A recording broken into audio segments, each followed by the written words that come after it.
todos nuestros oyentes al podcast Del Rojo al Verde. Hoy el tema que nos ocupa será la despenalización de la asistencia alimentaria. En nuestro primer capítulo hablaremos un poco de cómo esta inasistencia alimentaria es muchas veces tomada como un delito. Y pues para ello tenemos a dos grandes invitados, los cuales conocerán más adelante, pero como un abrebocas, ellos son Michael Socha y Eduardo Cortés. Vamos a hablar de un poquito del contexto que nos ocupa para así poder formar el debate y que todos salgamos aquí de esta reunión pues con conocimiento. Conforme lo estipulado en el artículo 233 del Código Penal, en Colombia, pues la inasistencia alimentaria es un delito, de acuerdo a la responsabilidad que tienen los ascendientes, descendientes, adoptante, adoptivo, cónyuge, compañero o compañera permanente, a la prestación de alimentos legalmente debidos. Pero conforme a la reforma de la justicia que se presentó en el gobierno de Gustavo Petro, el 6 de febrero del 2023, este artículo pues sería derogado a causa de que no se estarían generando resultados favorables conforme a que desde la cárcel la persona no puede cumplir con su obligación de pasar una cuota alimentaria y no obstante a ello, en el momento en que se le da la libertad, pues se le dificulta encontrar empleo y restablecerse en el tejido social. Sin embargo, es importante destacar que la inasistencia alimentaria es una acción típica, antijurídica, imputable y culpable. Por ello quiero hacer la primera pregunta y decirle aquí a los oyentes, ¿consideras que le están vulnerando los derechos a los menores de edad al despenalizar la inasistencia alimentaria? Los escuchamos todos. Dale, buenas noches para todas y para todos. Les voy a contar un poco sobre mí antes de iniciar la intervención. Mi nombre es Eduardo Cortés, yo soy ingeniero en agroecología, tengo una maestría en estudios sobre desarrollo y actualmente trabajo en una consultora en temas socioambientales y de sostenibilidad. En cuanto a tu pregunta, pues en este caso pues considero que sí es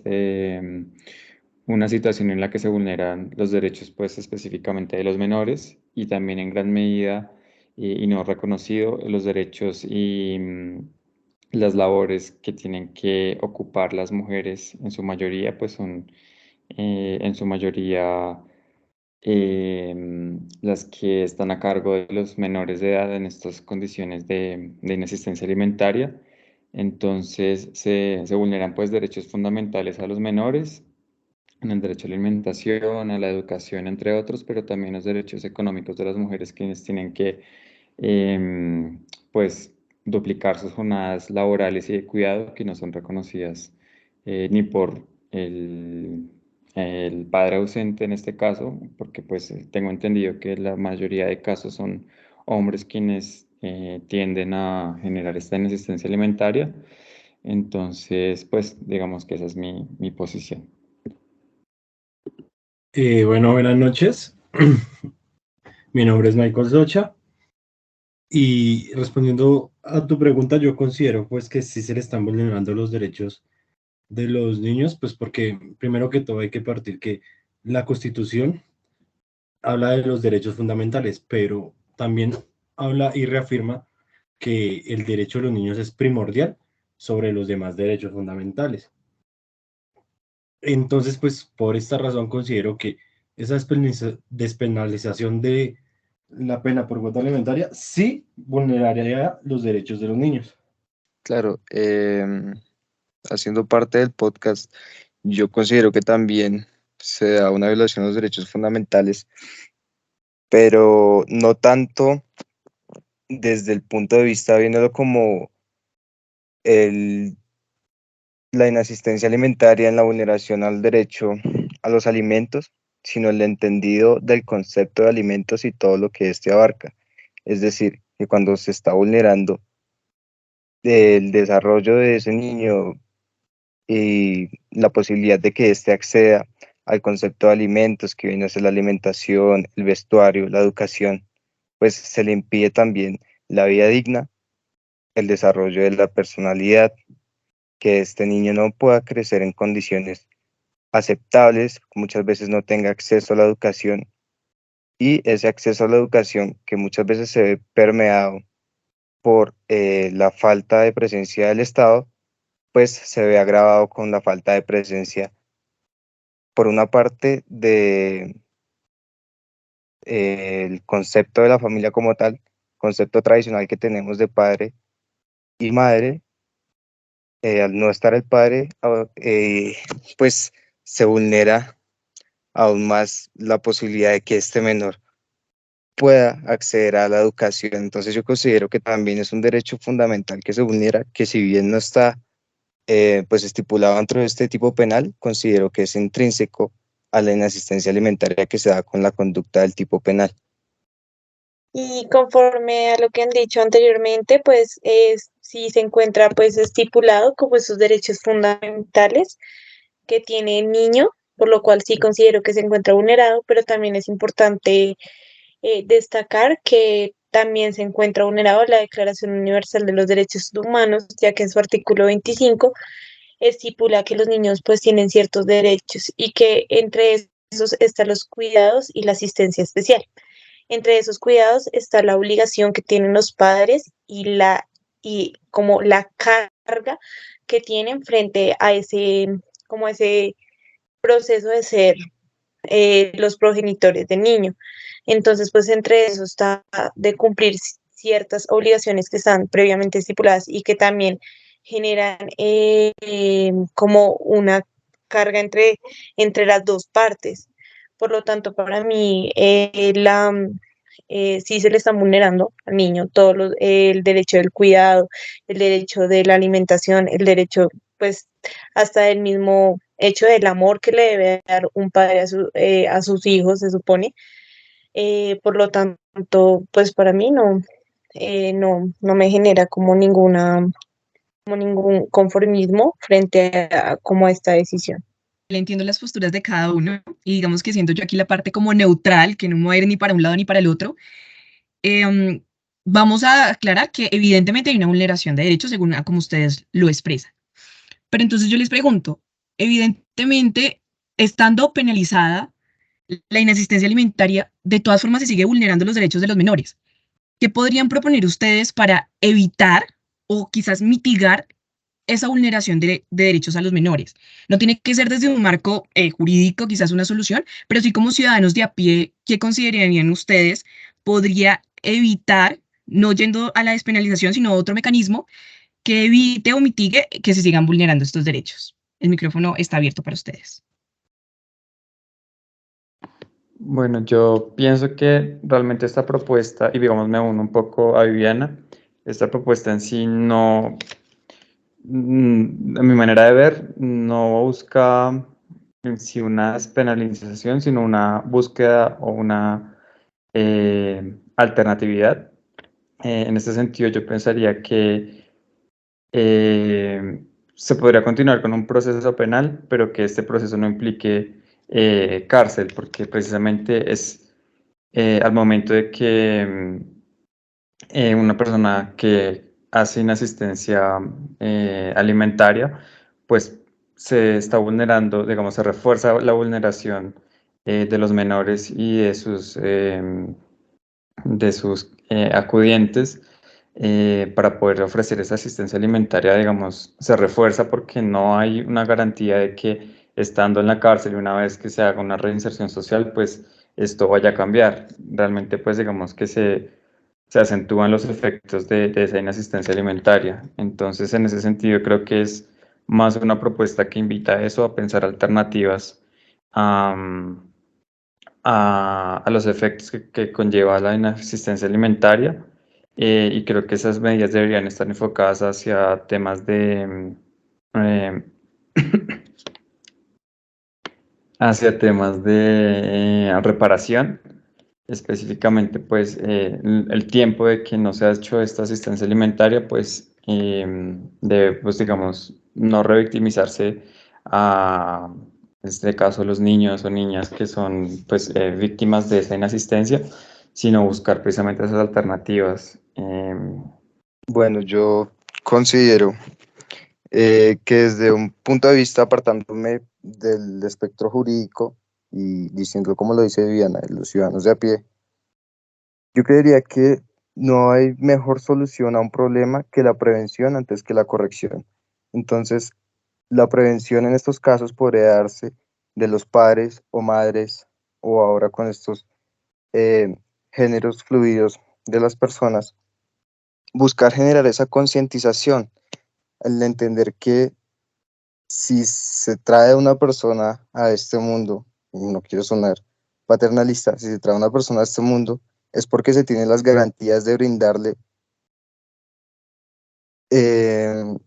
el acompañamiento, en tanto un acompañamiento emocional y económico para que esta persona se pueda desarrollar de manera correcta y con todas las garantías del caso dentro de la sociedad, porque pues claramente no es posible em, que todos los menores de edad que nacen en el país por medios de política criminal tengan que estar protegidos a través del Estado por esos medios de política criminal y pretendamos que esa va a ser la solución a un problema más grande, a un problema social, estructural, de la forma en la cual pues piensan ahora la sociedad moderna o como se pensaba incluso antes, de lo que tiene que ser una familia, sino más que enfocarse en lo que tiene que ser una familia, debería enfocarse en la protección de los niños. Digamos Bueno, que, perdón, digamos que recopilando lo que dijo Eduardo y Esteban, y pues voy a tomar un poco jurídico, pero de pronto el Estado colombiano no se ha centrado en formar políticas públicas en frente del bienestar de los niños. Como lo menciona Esteban, son políticas públicas criminales que a la final de cuentas buscan es resocializar el delincuente y pero no favorecer el derecho de pronto de las víctimas, porque el niño termina a la final de cuentas siendo una víctima, y no solo una víctima de su progenitor o su madre, sino también del propio Estado, que pronto no ha visualizado una política pública frente a infancia y adolescencia estable, porque cada vez que hay un cambio de gobierno, eh, por ejemplo, el gobierno de Duque hizo una política pública sobre infancia y adolescencia, y como viene otro gobierno, esta política pública se va. Entonces, digamos que es falta de seriedad del Estado sobre la protección de los menores. y ya pues completando también lo que han dicho mis compañeros, eh, pues lo que busca el sistema penal, como ya dijeron, es la resocialización pues de, digamos, de ese delincuente, así por decirlo, cuando no cumple con esa asistencia alimentaria. Pues realmente, primero tenemos que partir que el sistema penal, y como ya lo dijeron acá anteriormente, busca corregir y pues no busca es frenar y determinar esa conducta que pues podría ser mejor. Pero ¿qué es lo que pasa? Pues así se resocialice ese delincuente, porque en esos casos acá, en términos generales, diciendo que es el padre o la madre que no cumple con esa asistencia alimentaria, así se resocialice, no va a cumplir con el objetivo principal, que es centrarse en los niños, en los menores de edad. Entonces, pues yo creo que deberían haber mecanismos alternativos que no sea la penalización de esa persona, sino sea como una sanción de acuerdo a que cumpla con esa cuota alimentaria, porque si miramos y partimos desde el momento en que no se cumple esa cuota alimentaria,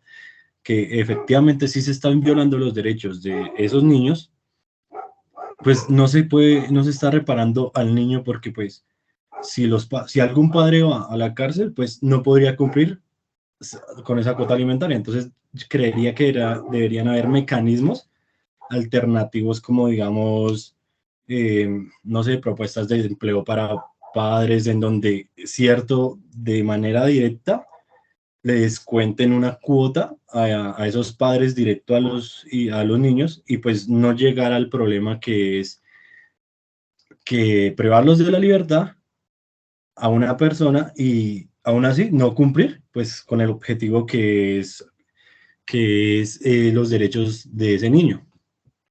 También agregando un poco a lo que decía Michael, pues si se presenta una inasistencia, en lugar de que haya una privacidad de la libertad, deben imponerse, pues ya en un ámbito más penal, algunas medidas cautelares, porque ya que impedir la libertad de quien deba los alimentos, pues lo único que generaría es que la capacidad de la persona que va a trabajar para cumplir esta sea más limitada y pues contraria a lo que se pretende. Y pues la pena debería ser más compatible pues con el fin que se persigue por esta inasistencia alimentaria. Bueno, yo quiero traerles un poquito aquí a este debate algo que dijo la directora de Sisma Mujer, Juliana Rojas. Dice así, abro comillas: Hay que recordar que quienes terminan condenados por este delito son personas que tienen capacidad de pago y deciden no cumplir con su obligación. Pero aunado a ello, quiero también traerles el argumento, uno de los argumentos que sostiene el Ministerio de Justicia para efectivamente proponer la eliminación del delito, y es que ellos dicen que hay lugar a esta eliminación debido a que hay otros mecanismos alternativos, que no necesariamente tienen que ser carcelarios, como por ejemplo lo es una conciliación, un proceso civil. ¿Qué les atañe a ustedes estas dos posiciones? Pues para empezar, digamos, esos mecanismos sirven para para muchos procesos como tal, pero digamos, yo lo veo en el tema de asistencia alimentaria que pues no se podría, no tendría como mayor efectividad de acuerdo a una cosa, pues porque una conciliación es algo primero que todo, tenemos que partir que ya nos salimos de la parte civil y vamos a la parte, digo, nos salimos de la parte penal y vamos a la parte civil. Entonces, como ya saben, las acciones civiles pues no generan una mayor, por decirlo así, refutación como así, algo penal que te priva de la libertad, sino es algo que nunca te va a privar de la libertad. Entonces, pues ese mecanismo ya ha estado siempre y pues nos hemos dado cuenta que esas conciliaciones pues no proceden mucho y no prosperan mucho de acuerdo a que cuando se incumple esa conciliación, por decirlo así, vamos a entrar a una parte que ya es la demanda como tal y todos vemos que ese proceso, que esos procesos debido a la justicia, que es un poco pues congestionada, pues esos procesos se surtirían y durarían mucho y no cumpliría pues con ese objetivo 3, 4 años después de la inasistencia. Entonces pues creo que deberían crearse un poco mecanismos más centrados de acuerdo solamente a esa situación de la inasistencia alimentaria, que cumpla de una manera más rápida a no llevar un proceso, digamos, así sea ejecutivo o eso, pues porque es una demanda y todos sabemos que el sistema es un poco congestionado y demorado. Digamos, también es importante recalcar que aunque existe esta tipificación del delito en el Código Penal y sea un mecanismo implementado por el gobierno para esa protección de estos derechos fundamentales de los niños, niñas y adolescentes, el hecho de que el padre se encuentre en la cárcel, como lo han mencionado, no va a generar ese cumplimiento de esa cuota alimentaria y de esa asistencia alimentaria que es una obligación, por lo cual se seguiría produciendo la misma causa y no va a haber ningún solvente económico, no van a haber como no existe un objetivo claro y preciso frente a este mecanismo que utiliza el gobierno al tipificar este delito. Al tipificarlo, lo único que está haciendo es generando tanto antes como el después un proceso que no va a generar ningún beneficio ni para el padre, ni para la madre, ni para los niños, en el sentido en que la persona que se encuentre en la cárcel no va a cumplir con su obligación y en el momento en el que salga de la cárcel, esos antecedentes penales no le van a ayudar para conseguir a futuro un trabajo, no le van no va a volver a tener una vida económica sostenible por causa de ese antecedente. Por lo cual podemos afirmar o puedo afirmar que para mí, al hacer como esta tipificación del delito y al existir esto, no está generando ningún bien. O sea, no es claro, no es preciso, no tiene un objetivo a futuro ni en el momento que pueda producir un bien para alguna de las partes. Sí, complementando lo que estaba diciendo Juanita, pues yo considero que cuando se está hablando de que es mejor si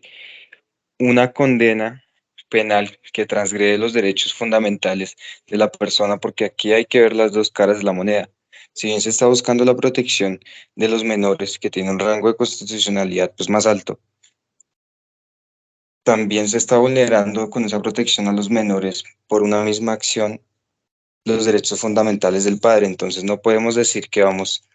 a proteger los derechos de una persona en desmedro de los otros. Así,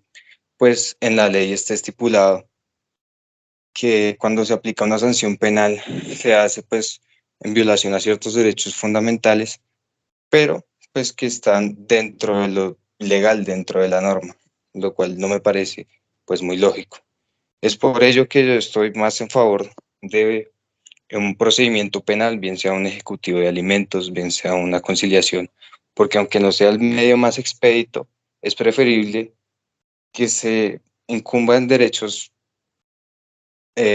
fundamentales, perdón, en derechos que no sean fundamentales como lo son los económicos, a incumbir en derechos que sí lo son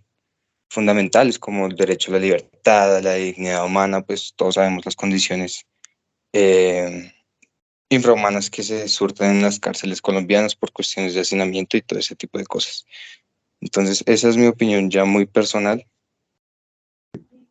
Frente al tema pues, del ministerio y pues las opciones de hacer una conciliación o un procedimiento ya sea civil, de cierta manera, sí, dan como una explicación a por qué razón se van a utilizar estos mecanismos, pero no le dan solución a resolver la problemática que es la inasistencia alimentaria. Creo que también el ministerio y también el legislativo debería tener una preocupación por formar nuevas alternativas, que lo que más digamos que le duele a las personas es el bolsillo. No sé si sea una alternativa muy buena para aplicarse, pero no solo basta con que el padre pague los alimentos, sino también tenga sanciones económicas. Eh, pro- digamos que la falta de propuestas o la falta de desarrollo para la protección de los menores por parte del ministerio es casi nula o poca. Bueno, muy valiosos todos sus puntos de vista y digamos, es alentador ver que como personas y estudiantes de derecho no simplemente nos dejamos guiar por lo que escuchamos en las noticias o quizás en el periódico, sino que tomamos una postura y somos capaces de argumentarlas conforme a lo que creemos es lo correcto. Entonces es muy alentador que no solamente, sino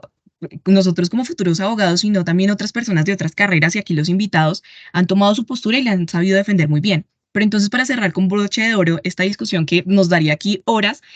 quiero preguntarles si ustedes conocen de algún caso internacional en el cual se haya despenalizado la inasistencia alimentaria o si por el contrario conocen casos que penalicen la inasistencia alimentaria.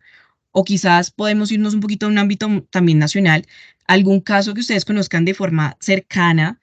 que defienda la penalización de la inasistencia alimentaria por un tema mucho más personal. Entonces los escuchamos y así damos por finalizado este podcast. Bueno, conforme a lo que yo he averiguado, Latinoamérica es uno de los países, es un lugar donde existen más países con la penalización de la inasistencia alimentaria. Los países europeos, norteamericanos son totalmente distintos, no se tiene como esta penalización. Considero que esto sucede por como el ámbito y la cultura que se tiene en estos países, en los cuales se encuentra como ese arraigo de irresponsabilidad y por esa causa como que no se ha podido avanzar y no se ha podido como optimizar ese o como quitar literal como ese delito, porque como que la gente solamente a la fuerza o coaccionado es que siente como ese miedo o ese impulso para responder por esas obligaciones. Somos como países que necesitan ese, como esa, sí, como lo dije anteriormente, como esa coacción para que cumplamos con esto. Pero sí, conforme a lo que sea, lo que uno mira en el derecho comparado, somos estos países como que tenemos ese problema frente a que no, o sea, no somos responsables con tanto hasta con nuestros propios hijos. Entonces, pues, ese es como el ítem o el punto por el cual ha sido como tan difícil este tema y ha llevado a tanto debate, porque en otros países no está penalizado y no está penalizado, considero yo, sin previo conocimiento de cómo será ya, de que es por causa de que no pasa estas cosas, de que la gente no tiene como esos problemas de que no se responda, sino que ya saben que es una obligación y que tienen que cumplirla. Muchísimas gracias a todos nuestros oyentes, en especial a nuestros invitados. Han sido de gran ayuda todos sus aportes. Esperamos poderlos tener en un próximo podcast y pues recuerden que el debate está servido y nos vemos en un próximo capítulo. Bueno, muchas gracias por la invitación. Estén muy bien.